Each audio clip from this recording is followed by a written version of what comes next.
Bueno, No sé cómo llegó a la sí, biblioteca. No te voy a decir cómo llegó a la biblioteca. Cuando fallece mamá, juntamos todos los libros y dijimos, ¿a dónde llevamos los libros de mamá? Repartimos entre todos y todas. Y con todos estos que hacemos, era una cantidad increíble, y con todos estos que hacemos, a la biblioteca, al Palacio de los Pequeños, ahí es donde tenemos que estar, porque a más de se le va. Y así que después de tratar de nuevamente, sí, es así, las bibliotecas son así. no, te escuchaba y realmente cuando sacaste este tesoro de la galera, pensaba en las cosas que quedan de Matilde dando vuelta así como para volver a reconstruir. Un poco yo con la familia he tenido un intercambio, con Eugenia la conozco hace mucho, con Memo digo muy seguido. Creo que hay varias Matildes, esta Matilde familiar que es de ustedes, que les pertenece por haberla vivido, mamá y demás. Y está esta Matilde que para nosotros, que somos de afuera y tratamos de reconstruir su faceta, es fascinante y me parece que todavía queda mucho por reconstruir esa historia porque hay mucho así dando vuelta. Yo quiero ser breve, contar que en algún momento, así como me metí en los archivos a investigar lo que hizo ella cuando fue corresponsal del Diario El Día durante Malvinas en el año 82 a Río Gallegos, que un poco lo que hice fue buscar sus notas, que era lo que me andaba dando vueltas, que no quedaba muy claro lo que había escrito, había que volver a los archivos o reconstruir la voz de los que escucharon o la vieron subirse al avión. Lo mismo con el caso de Renberta. Yo soy de la idea de construir estos hitos de la vida de Matilde. Me queda todavía reconstruir la propuesta del Nobel. Pienso así como dice Renberta, escribí para Infobae, escribí para 021 la correspondencia en lugar de ella como corresponsal, la candidatura al premio Nobel. Y creo que ahí me voy a encontrar, ya empecé a tirar de ese hilo, empecé a encontrar algunas historias muy interesantes de cómo fue proyectada. Pero no me voy a adelantar, voy a hablar de Renberta. Renberta me parece que había quedado dando vueltas el caso Renberta dentro de la historia de Matilde como uno de estos casos jurídicos que ella asumió, Lucho Romero, bueno, acá está contado por ella, me parece muy interesante, es un artículo casi jurídico, que vos trataste, lo vi recién. El tema de extracción de sangre, que también merece una investigación más profunda, me parece que también habría que ver cómo ella encaró ese tema, me parece que es muy interesante, cómo era históricamente la compulsividad de la extracción, por qué las causas higiénicas, cómo es que Matilde hace la presentación, y habría que buscar el expediente. Uno se encuentra cuando hace estas investigaciones con un montón de problemas. El primero es que el archivo destruye los expedientes. Cuando fui a buscar el expediente Renberta al archivo penal de La Plata, al archivo de la provincia, me encontré con los laberintos de Franz Kafka, ¿no? Problema. Porque el archivo que está repartido en varios lugares, el archivo judicial de la provincia y principalmente el archivo de La Plata, está repartido en los sótanos de 7, en la vieja realidad, repartido entre los sótanos que está en Tolosa frente al Carrefour y repartidos en los sótanos de 13. Ahí tenemos 3 archivos que uno encuentra también fascinantes, porque los que recorren esos archivos penales tienen las historias del crimen de la jurisdicción histórica, ¿no? Históricos casos, como el caso Renberta, que es un caso histórico, pero que estaba escondido en esos archivos. Bueno, fui a ver a los personajes que manejan los archivos, que ustedes no saben lo que son esos personajes, y obviamente de entrada me dijeron, no, el caso Renberta está destruido. Yo hasta que no me dijeran y lo viera y viera la constancia del caso Renberta, era destruido, no me iba a jugar. Entonces me pimponearon de 13 a 7, de 7, por suerte, como yo trabajé en 8, de 7, conozco a todos y terminé en el archivo yo buscando el expediente porque me decían que estaba archivado y fui a ver a Ernesto Domenech y me dice Ernesto, que es uno de los grandes investigadores de estos archivos, no Julián, hasta que no vea que está destruido no le crea porque lo tienen. Entonces me metí a buscar y hurgar y efectivamente lo terminaron destruyendo, pero lamentablemente lo destruyeron en el año 2001. O sea, el archivo figuraba que el caso de Rembertas debería haber estado destruido luego de 50 años, o no, de 45, no me acuerdo. Se les pasó. O sea, por un pelito, por 20 años, 20 y pico de años, casi no tengo el expediente. Pero bueno, los historiadores cuando se encuentran ante estos problemas de archivo, siempre pienso en este historiador Carlo Ginzburg, que escribió ese libro El queso y los gusanos, que es una investigación sobre un expediente de la Inquisición de la Edad Media, donde inician una causa contra un molinero friuliano, y bueno, y él va a buscar ese expediente antiguo, casi comido por las ratas, ¿no? Y lo encuentra y escribe este libro, el caso de la Inquisición contra un molinero friuliano al que se lo somete a torturas por hereje, y se lo condena y obviamente se lo asesina, ¿no? Uno se siente un poco en el marco, es fascinante porque se coloca en el lugar de investigador de expediente, de archivista. Y cuando uno tiene estos límites, que es la quema del papel, la destrucción de los expedientes, lamentablemente, debe apelar al periodismo, a los archivos de los periodistas, de la prensa. Y bueno, efectivamente, en el caso de Remberta, las fojas de ese expediente destruido y quemado están en los archivos de Clarín, La Nación, digamos, el Riesgo Clínica, el Día, la prensa. Y bueno, de ahí fui, y ahí me encontré con los fragmentos, los archivos. Y bueno, la familia también conserva, Memo Kramer me mandaba las fotos de las notas que también él tiene, la familia conserva, porque Matilde evidentemente recortaba cada vez que salía el diario, se recortaba la nota y armaba una especie de puzzles. Entonces la familia conserva parte de esos archivos de diarios.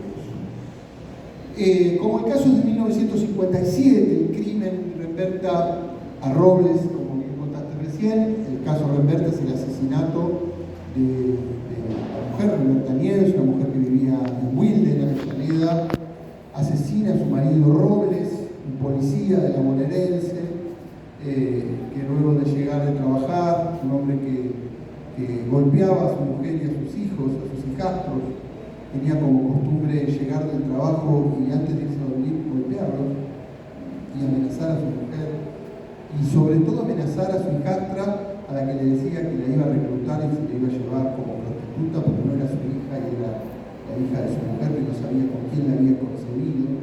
La amenazaba y le decía: vos te voy a llevar a trabajar. Una noche, Remberta, cansada de estos golpes, toma la pistola reglamentaria de su marido, que se acababa de dormir, y en una situación de confusión, donde ella no recuerda bien qué ocurre, le dispara y lo mata. No se sabe ni si dormido, despierto, y ella como que en un sopor termina despertándose, y los vecinos que acuden por el disparo en esta casilla muy precaria, era muy pobre, los vecinos llegan y se encuentran con la escena del crimen, con ella prácticamente desmayada, con el arma al lado, el hombre ensangrentado y los niños llorando que estaban durmiendo en la escena.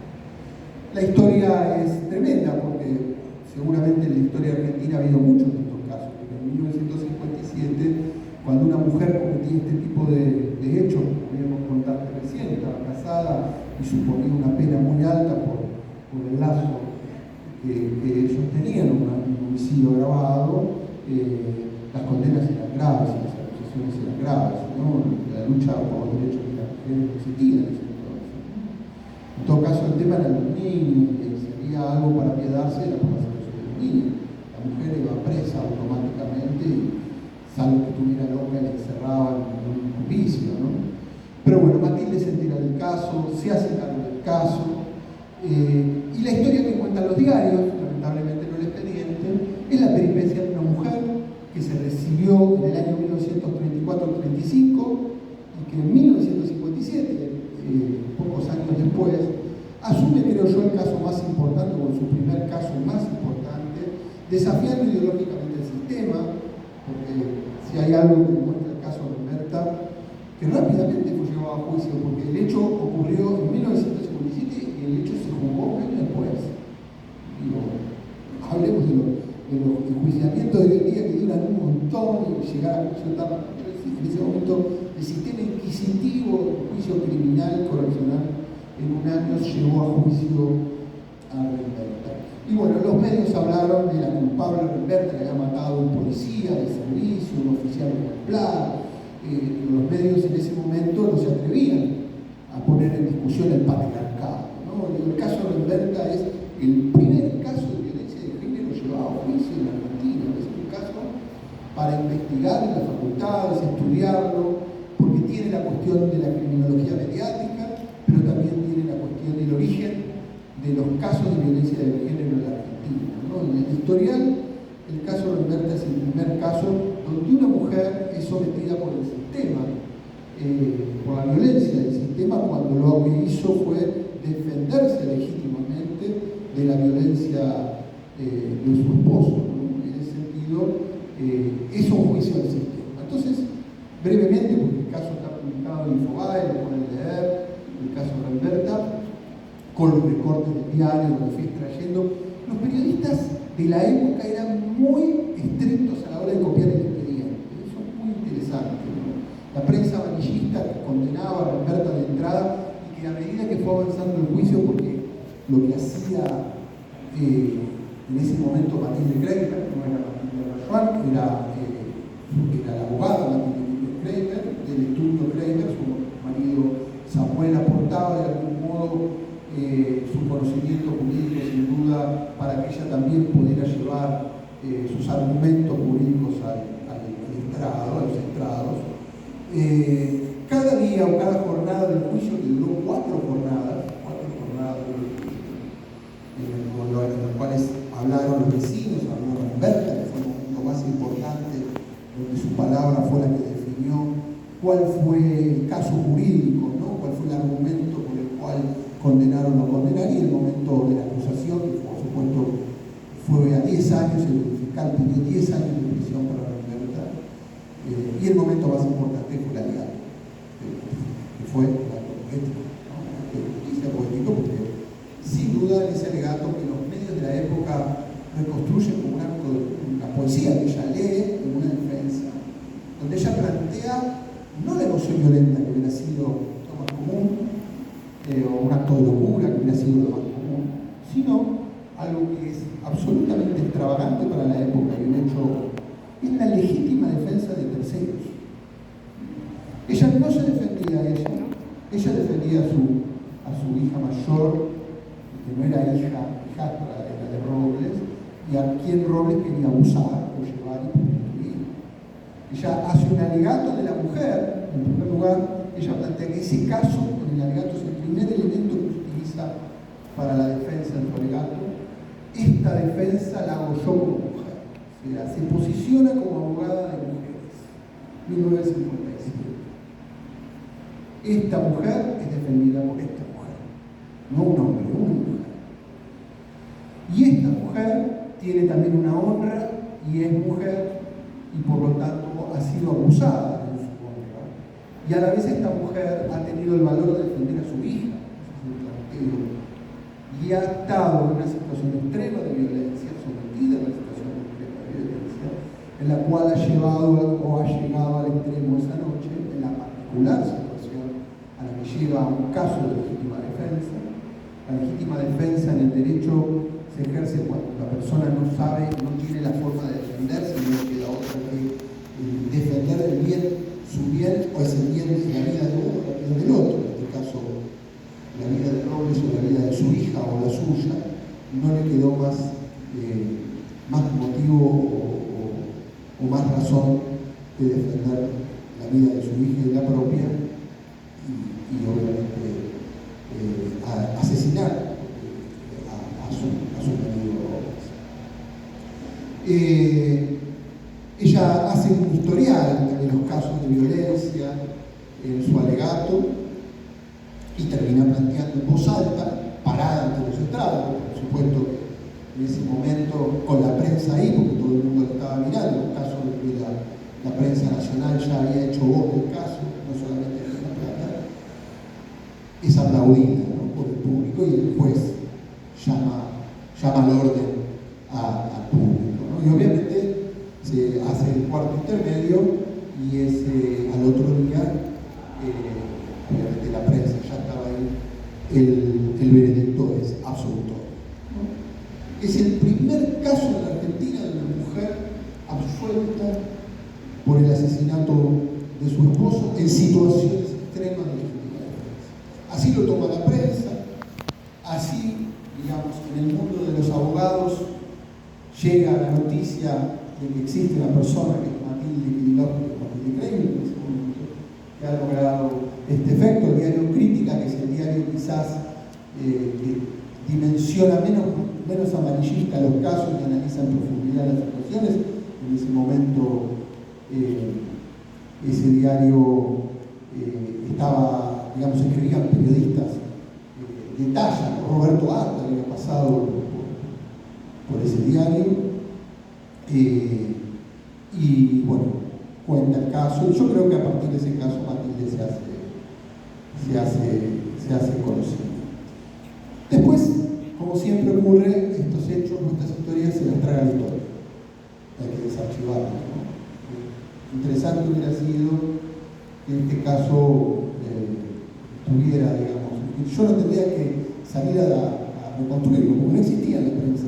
Si uno ponía el caso de Remberta, aparecía Remberta, y no se entendía si le iba a matar con un cuchillo. Es decir, la reconstrucción del caso implicó sacarlo, desempolvarlo de la historia y volverlo a poner en evidencia. El Infobae, por supuesto, es un diario muy leído y que cuando se publicó enseguida circuló. Lo importante es que algunas universidades, en algunas cátedras donde se estudia derecho, la defensa, la temática de la violencia de género, han tomado nota de este precedente tan importante. Nada, yo quería contar un poco esto porque en esta reconstrucción de la historia de Matilde y en este tipo de casos, así como fue la corresponsalía en Malvinas, reconstruyendo estos hitos en la historia de Matilde, ahora vamos por el Nobel, creo que también vamos escribiendo su biografía de a poco, ¿no?, en estos hitos de Matilde. Vamos escribiendo su biografía por partes. A la larga lo juntaremos todos y supongo que la biografía de Matilde quedará expuesta, ¿no? Una biografía donde también ustedes como familia tienen mucho para aportar. Virginia Kremer es la continuación, sin duda, de su abuela. Y es un orgullo para mí presentarla, porque bueno, yo la conozco también de los pasillos tribunalicios. Y también es una luchadora, así como Matilde, como en el caso de Remberta, de otros casos de Remberta, desde su lado como médica, ¿no? Yo no he elegido la profesión de abogada, he elegido la medicina legal, que es de algún modo también algo que Matilde podría haber estudiado tranquilamente, ¿no? Sin duda que Matilde elementos de medicina conocía, porque si no, no hubiera encarado estos casos criminales donde los elementos forenses están muy presentes. Supongo que en la historia de Virginia la fuerza de su abuela está siempre, todo el tiempo, y su saber, ¿no? Sin duda que sí. Nada, te paso el micrófono y como siempre, Virginia, un orgullo estar aquí.